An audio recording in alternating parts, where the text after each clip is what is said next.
Your pre-run stretching routine might be the very reason your legs feel like lead after just 2 kilometers. Lately, across running communities on Facebook and Strava, a heated debate has ignited among runners who are struggling to find their rhythm. We see countless posts from beginners complaining that even though they spend 15 minutes religiously touching their toes, their muscles feel sluggish and weak the moment they start their actual stride. One typical comment that caught my eye recently said, "I stretched so hard to be safe, yet my pace dropped immediately, and my legs felt completely disconnected." This leads to a massive dilemma for every newcomer in the community. Is warming up just a tedious waste of time that eats into your schedule, or is it truly the ultimate lifesaver for your long-term health? From a laboratory perspective, the science is both fascinating and counterintuitive. While many of us were taught that pulling on a cold muscle makes it ready, it actually dampens your neuromuscular system's responsiveness, essentially putting your muscles to sleep right when you need them to wake up. Let's look closer at why that traditional static hold might be sabotaging your performance and explore how dynamic movements can actually prime your body for peak efficiency. We are going to settle this confusion together so you can stop guessing and finally start running with the power you deserve.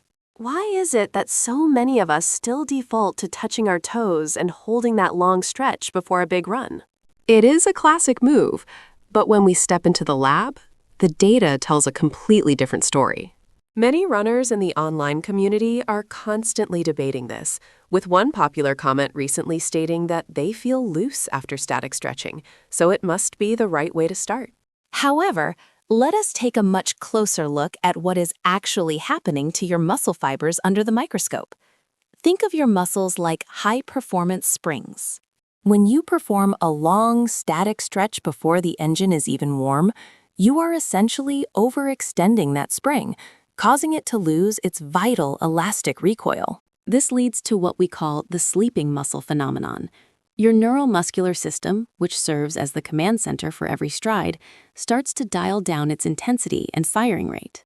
Instead of being primed for explosive movement, your nerves enter a state of deep relaxation, significantly reducing your peak power output. It is almost as if you are telling your body to take a nap right before a race.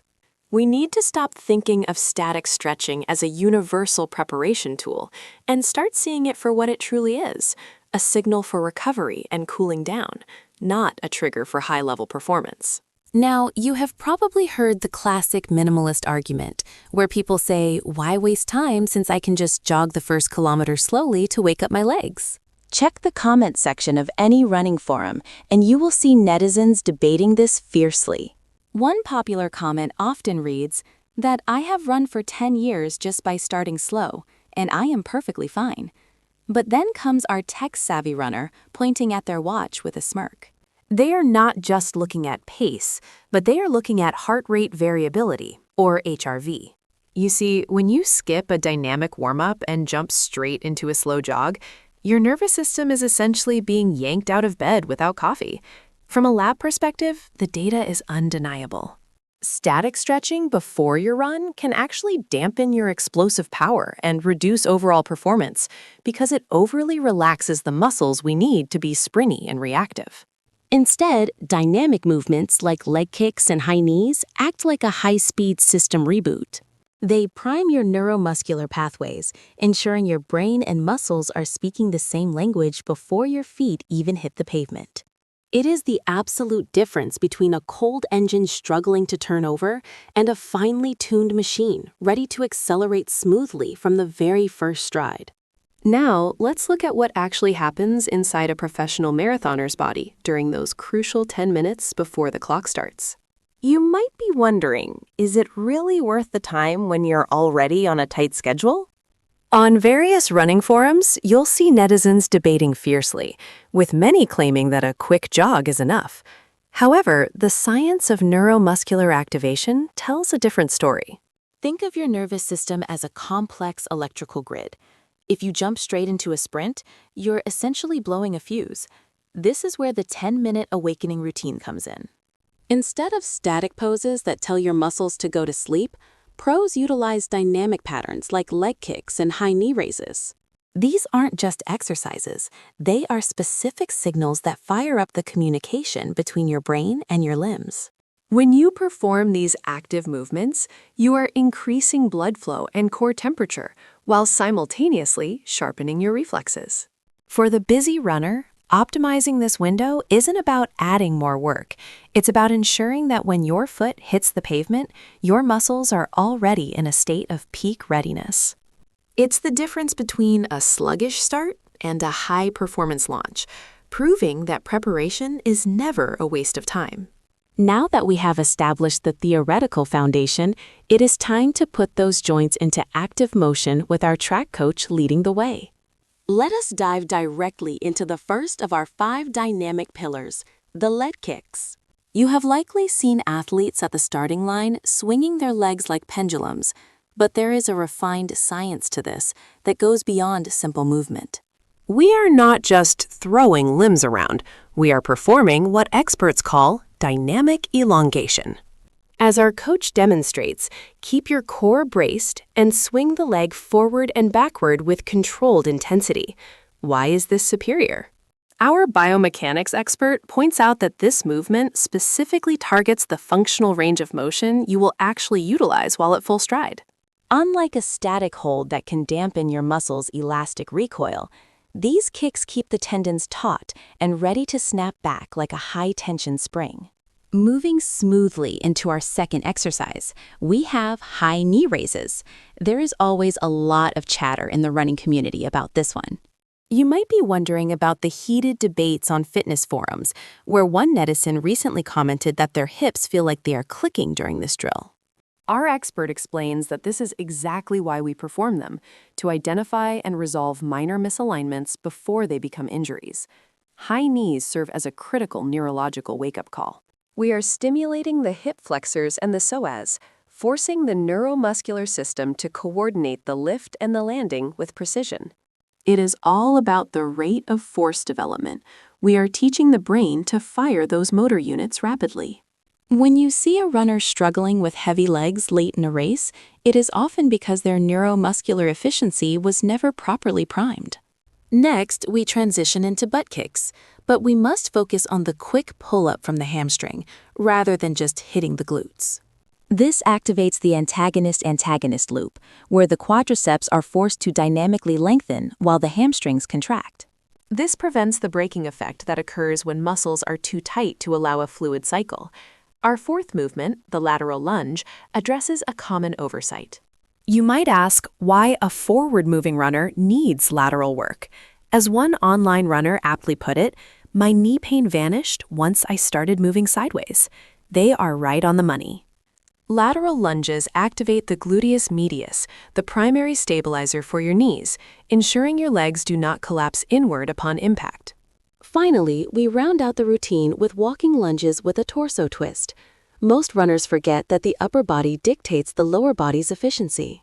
Our biomechanics expert explains that by rotating the torso while lunging, we are prepping the fascial slings, those diagonal lines of tension that wrap around your body. This is not just a warm-up, it is a full system reboot, ensuring every nerve and every fiber is synchronized for the miles ahead.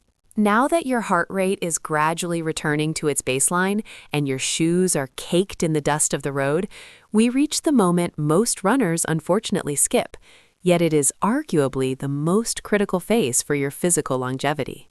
I see it all the time in the fitness forums and comment sections. Runners often ask, why bother stretching when the work is already done? Or jokingly post, my post-run stretch is walking from the car to the fridge. But let's look at this through a clinical lens. Think of your muscles right now like a piece of heated glass. They are currently pliable, warm, and extended. If you let them cool down abruptly without any guidance, they become brittle and stiff, leading to that chronic tightness that eventually ends in a trip to my clinic with a preventable injury. This is your golden window. During your run, your muscle fibers were constantly contracting and shortening to produce power. Static stretching now sends a vital signal to your neuromuscular system that the high-stress period is over.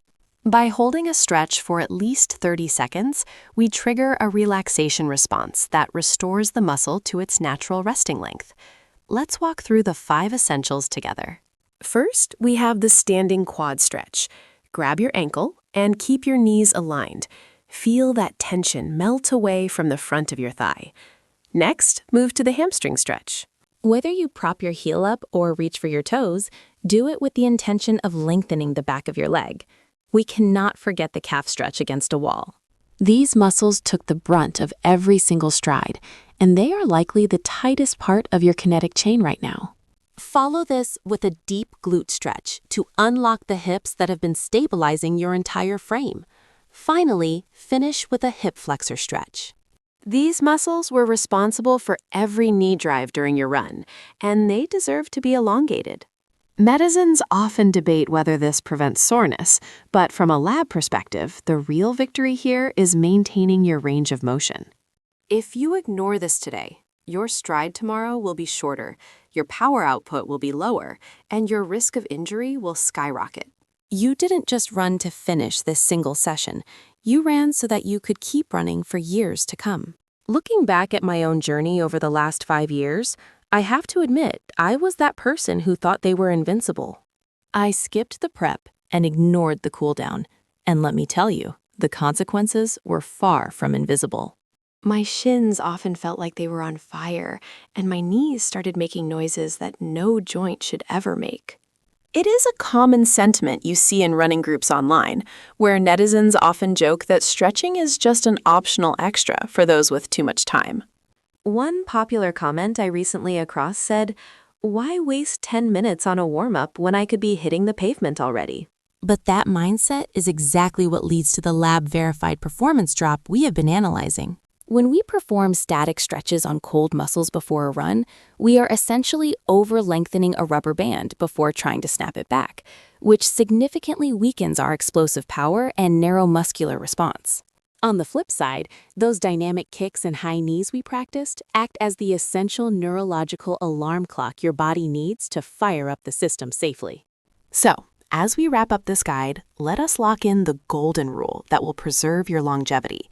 Use dynamic movements to wake the body up, and save those deep static stretches to heal and restore your muscles afterward. Please do not wait 5 years to learn this the hard way like I did.